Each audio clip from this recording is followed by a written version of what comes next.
ಕಾರ್ಕಳದಲ್ಲಿ ಹಲವಾರು ಸಮಸ್ಯೆಗಳಿದ್ದು ಅದರಲ್ಲಿ ಒಂದು ಚರಂಡಿಗಳಲ್ಲಿ ಹೂಳು ತುಂಬಿಕೊಂಡು ಸಾಧಾರಣ ಮಳೆ ಬಂದ್ರೆ ಕಾರ್ಕಳಪೇಟೆಯಲ್ಲಿ ಕೃತಕ ನೆರೆ ಉಂಟಾಗುವುದು ನನ್ನ ಗಮನಕ್ಕೆ ಬಂದಿರುತ್ತದೆ. ಅದನ್ನು ತಡೆಗಟ್ಟಲು ನಾನು ಈಗಾಗಲೇ ಚರಂಡಿಗಳ ಹೂಳನ್ನ ತೆಗೆಯಲು ಅಧಿಕಾರಿಗಳಿಗೆ ತಿಳಿಸಿದ್ದೇನೆ ಎಂದು ಕಾರ್ಕಳದ ಪುರಸಭೆಯ ಮುಖ್ಯಾಧಿಕಾರಿ ರೂಪಾ ಶೆಟ್ಟಿ ಹೇಳಿದರು. ಅವರು ಕಾರ್ಕಳ ಪುರಸಭೆಯ ಮುಖ್ಯಾಧಿಕಾರಿಯಾಗಿ ಅಧಿಕಾರ ಸ್ವೀಕರಿಸಿದ ಬಳಿಕ ಮಾಧ್ಯಮದೊಂದಿಗೆ ಮಾತನಾಡಿದರು. ಕಾರ್ಕಳ ಪುರಸಭೆಯ ವ್ಯಾಪ್ತಿಯಲ್ಲಿ ಕೊರೋನಾ ಮಹಾಮಾರಿ ವ್ಯಾಪಕವಾಗಿ ಹರಡುತ್ತಿದೆ.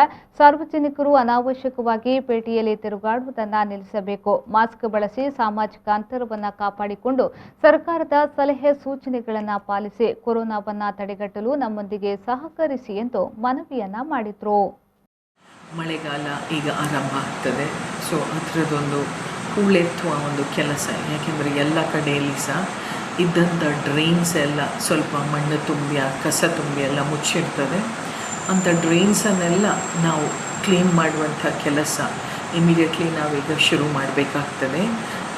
ನಾನು ಅಂದ್ಕೊಂಡ ಮಟ್ಟಿಗೆ ಕೆಲವು ಕಡೆಯಲ್ಲಿ ಈಗಾಗಲೇ ಅದು ಪ್ರಾರಂಭಗೊಂಡಿದೆ. ನಾನು ನಿನ್ನೆ ತಾನೇ ಇದರ ಬಗ್ಗೆ ವಿಚಾರಿಸಿದ್ದೇನೆ. ಸೊ ಹಾಗಾಗಿ ಆದಷ್ಟು ಬೇಗನೆ ಎಲ್ಲ ಹೂಳೆತ್ತುವ ಒಂದು ಕೆಲಸವನ್ನು ನಾವು ಆದಷ್ಟು ಬೇಗನೆ ಮಾಡಲಿಕ್ಕೆ ಪ್ರಯತ್ನ ಪಡ್ತೇನೆ.